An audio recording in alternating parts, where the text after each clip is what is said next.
Hi everyone, I hope you all are doing well. So welcome back to English with Priyanka Bish. आज हम बात करेंगे 5 ऐसे English idioms के बारे में जो आप अपनी डे टू डे लाइफ में तो यूज कर ही सकते हो. उसके अलावा किसी भी टाइप के कॉम्पिटिटिव एग्जाम की अगर आप प्रिपरेशन कर रहे हो या आईएलटीएस या टॉफल देने की सोच रहे हो, so this is going to be of great use to you. So let's get straight to the video. तो आज का पहला इडियम है to go hand in hand. इसका मतलब होता है जब भी दो चीजें पूरे कंजंक्शन में चले, एक साथ चले, साथ में वो मेल मिलाप भी हो और साथ साथ आप कह सकते हो लेकर उनको चला जाए. For example, a good lifestyle and happiness go hand in hand. इसका मतलब है कि अगर आप एक अच्छा जीवन शैली बना लें तो खुशी उसके साथ साथ आ ही जाती है. I hope you understood. Alright, तो आज का सेकेंड इडियम है बिजी डूइंग नथिंग. इसका मतलब है कोई भी इंसान जो कहे कि वो बिजी तो है बट वो ऐसा कोई काम नहीं कर रहा जो प्रोडक्टिव हो, यूजफुल हो या किसी भी काम का हो. For example, he was busy doing nothing back home.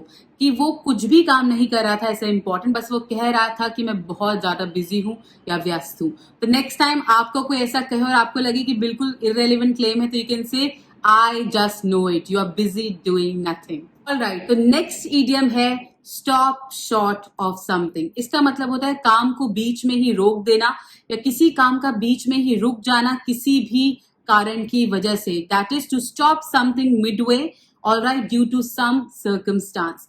For example, due to lack of time my narration stopped short of 1 minute.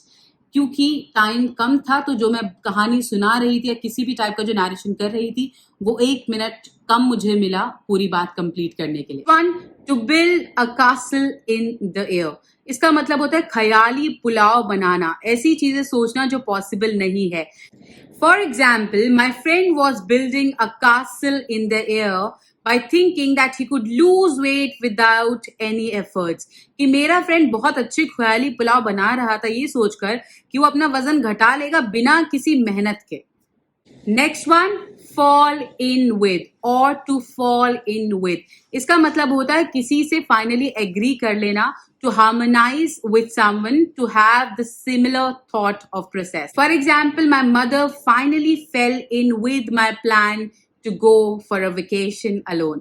कि फाइनली मैंने अपनी माँ को कन्विंस कर लिया कि मुझे एक वेकेशन पे अकेले जाना है.